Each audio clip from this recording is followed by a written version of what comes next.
Alright, so in this video, I'm going to talk about how I put on 20 pounds of mass in just 1 year. This is not an exaggeration. I did start out at 165 pounds and I did finish at 185 pounds. Do the math and you get a 20-pound difference. I genuinely did put on 20 pounds in 1 year. So this initial picture I have on the screen right now is from November 2021. The picture right beside it is from November 2022. Now obviously this is not all muscle, which is the reason I put mass in the title of the video instead of muscle, because if I put on 20 pounds of muscle then I would already be getting Gymshark sponsorships, because I would definitely be considered a fake natty. Some of the factors that influence this weight gain include fat and water weight. Those probably account for at least 25% of the weight I put on. You can see from the initial picture to the final picture that I did end up putting on some fluff. It wasn't anything really noticeable, but if you're into bodybuilding you might be able to notice that I'm slightly less conditioned. However, I'm still very lean, as I do have my six-pack quite visible in the after photo, which proves that bulking is very useful for building muscle, which I'll explain later in the video. I also might have gained an inch of height. Maybe, just maybe, I gained an inch of height. That might have added like another 5 pounds. But I'm just going to round it to around 10 to 15 pounds of muscle that I put on during this caloric surplus. I think that's a pretty good number, and I think that's a realistic estimation for a natural 1 year transformation. So let's get into the factors that influence this change. Obviously, I'm training hard, and I'm training heavy, and I'm training to put on as much muscle and strength as I possibly can. So nothing much in my training really changed. Back in this original photo, I was still training really hard. It's just the other factors of my lifestyle were not allowing me to maximize my muscle gain, primarily my food intake. And I'll get to that later. Obviously, when we're talking about training, the intensity has to be high. You cannot be training RP 5, 6, 7. You need to be training at least RP 8 to 9 on most compounds. And on isolation exercises, you should go to failure and sometimes beyond, because their isolation exercises, the risk of injury is very low, and the whole point of those exercises is to add on to your compounds. The reason it's not very smart to take your compounds to failure is because the recovery demand is ridiculous on your nervous system and your general body, so you don't want to put that kind of stress on your body, especially when you're training like 5 to 6 times a week. In terms of progression and how I increased my lifts, I used 2 different kinds of progressions. Now before I get into them, let me explain why these progressions are very important for building muscle. You cannot just go on a linear progression if you are done your newbie gain period. I'm not talking to these people who just entered the gym and can put on like 20 pounds of muscle in their first year because they're so new to the gym. I'm talking to the people who've been training for at least a couple of years and are kind of in that stuck period where they can't really gain as much muscle as they want. You need to implement different kinds of progressions. Now the 2 kinds I did use were dynamic double progression and volumization. There's a very good video, I'll put the thumbnail right here. It's by Alexander Bromley, who talks very well about how to program your training and get stronger and bigger. Dynamic double progression is adding reps to a certain amount of weight each week, and then once you reach the number of reps that you were aiming for, once you reach that threshold, you increase the weight.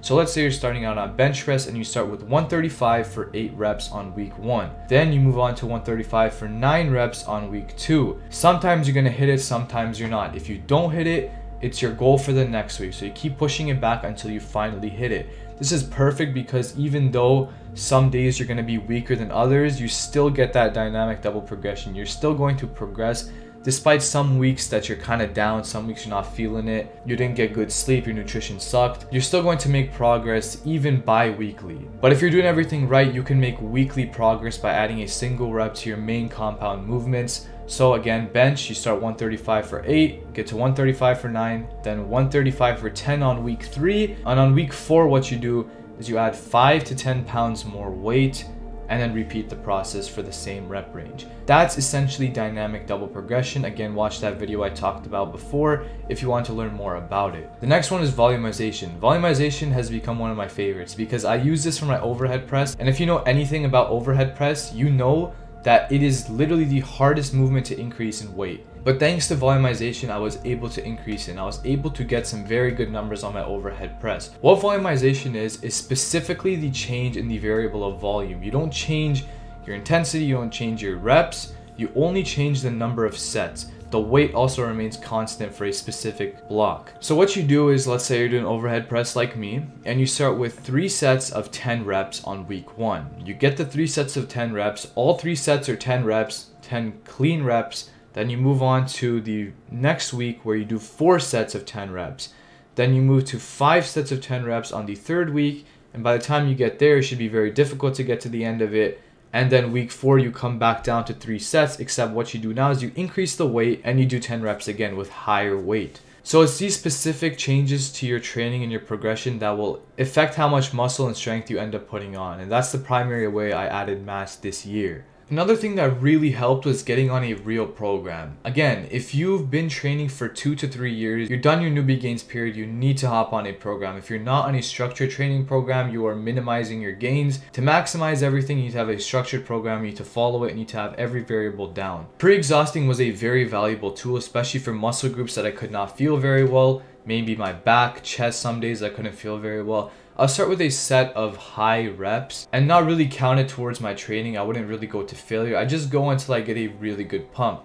Once that pump is initiated, I can go back to my real sets, and those sets will end up feeling better and I'll get a much better contraction, leading to more muscle growth. Pre-exhaustion is a huge tool. I might make a separate video on that entirely. Another thing that a lot of people forget about when it comes to building muscle is the variety of rep ranges that you need to use. A lot of people think it's just 8 to 15. Some people say maybe 10 to 15.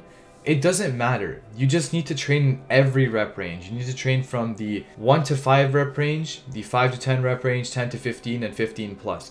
Every rep range you need to train because it's going to target different styles of hypertrophy, and overall you're going to build a much more balanced physique. Now let's talk about the hardest part of getting bigger, and that is nutrition. Nutrition was without a doubt the thing I've struggled the most with. Being a student and being forced to structure my meal plan and eat 5 times a day, 5 big meals a day, it was not easy, but to get big I had to do it. So obviously I was in a caloric surplus. The reason I was in a surplus is because main gaining simply does not work. You cannot create more muscle tissue, you cannot gain weight without feeding your body more energy than it currently requires. You cannot change the composition of your body without feeding it more energy than it requires. Therefore you require a caloric surplus, which means you eat 200 to 300 calories more than you require every single day. Now, you need to maintain this because for some people you put on weight much faster. If you are one of those people, you need to maintain the surplus, the size of the surplus you are in.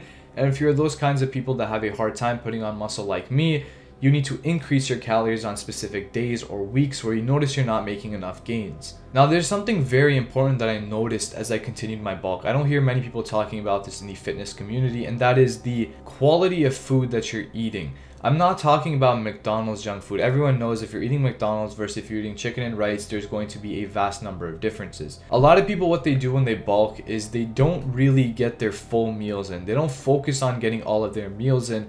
They focus in getting in the calories. So if your set goal is 3,500 calories on your bulk, if you're only at like 2,500 and you've only eaten 3 out of 5 of your meals, what some people do is they just fill in that remaining 1,000 calories with a bunch of snacks. They could be healthy snacks, they could be fruits, it could be peanut butter, but it's not their full meal. And what I noticed is if you do not keep your full structured meal plan in check every single day, or at least most days of the week, you are minimizing your chances of getting bigger. You need to structure your meal plan around 5, 4, 3, 6 different meals per day. Real bodybuilding meals. I'm talking like the eggs and oats, I'm talking the rice and chicken. It doesn't have to be the bland kinds of foods. You can make it taste good, obviously. But what I'm saying is they need to be nutrient dense and good quality foods. Then you can structure your snacks around those main meals. If you don't have these kinds of foods in your diet, if you go train on just breakfast and like 3 granola bars, it's going to be much less efficacious to your gains as having breakfast and having like a small chicken and rice meal before the gym. Obviously, things like hydration, stress levels, and sleep are super important. Like if you don't have that down, you're just not gonna make gains. If you sleep 6 hours a night, you're not gonna make gains. If you don't drink enough water, you're not gonna make enough gains. Personally, I don't understand how people don't drink enough water. It's just right, like it's water, just drink it. It's so simple. If you're not getting a pump, make sure you increase your sodium intake so you can get that pump. Stress levels are very important because cortisol actually inhibits the release of testosterone and other muscle building hormones. So you don't want to have too much cortisol release. Don't get angry too often. Control your emotions. Keep your stress levels down. You maximize gains. Make sure you're actually unconscious asleep for 8 hours a night, not in bed for 8 hours a night, because there's a big difference. Even if you fall asleep in 10 minutes, there's still periods in your sleep where you're basically half awake in rapid eye movement sleep or REM sleep. You need to be deep asleep for about 8 hours a night. To do that, you need to be in bed at least an hour before. So you basically need to be in bed for 9 hours a night. Briefly, I want to go over my exercise selection, what kind of exercises I use, and how I determined what exercise was the best for me. So obviously I used a combination of compounds and accessories. I didn't select one or the other. I'm not the type of guy who just does squat, bench, deadlift. And I'm not the type of guy who worries so much about isolation and cable reverse rows with like the bench and everything. It's not that deep, bro. Use a combination of good compound exercises and use a combination of good isolation. A chest shoulder workout for me might look like some type of press, a dumbbell press, a fly, and then some shoulders, maybe an overhead press, lateral raise, upright row. That's kind of what my shoulder chest day would look like personally. So you can see I use a variety of accessories and compounds because they're both very valuable. I bounced around between two different splits throughout this time period. One of them was the upper lower split and the other one was this modified push-pull leg split, which went something like this: back, legs, chest, shoulders, arms, rest. Repeat. Both of them work really well for me. It just depends what you're really prioritizing. If you want to work on your compounds, upper lower is really good. If you want to work on bodybuilding and hypertrophy, I recommend the modified push-pull leg split. Either way, you're going to make gains if you have all the other variables down. It's just the type of gains will kind of differ. I really did like this modified push-pull leg split towards the later end of this stretch, which really brought up some of my lagging body parts like my arms. You could see in the first photo, my arms sucked. They were lean, they were shredded, they were peeled because I'm just naturally lean, but they were tiny. That was with a pump as well, so I had pretty small arms genetically. Have patience, stay consistent, stay disciplined, do not give up on this journey. There are going to be times where you're going to be down and out. You're going to be tired of training, you're going to be tired of this, that, the other. You're going to be stressed out. Do not worry. Keep pushing forward, stay consistent, and you will make gains. I'm not going to guarantee 20 pounds of mass in a year. You might get more, you might get less. It all depends on your genetics and what you do in the gym and outside of the gym. Remember, bro, I'm with you on this journey. You're not alone. Keep moving forward. Remember to reject mediocrity and embrace mastery. Yeah, buddy!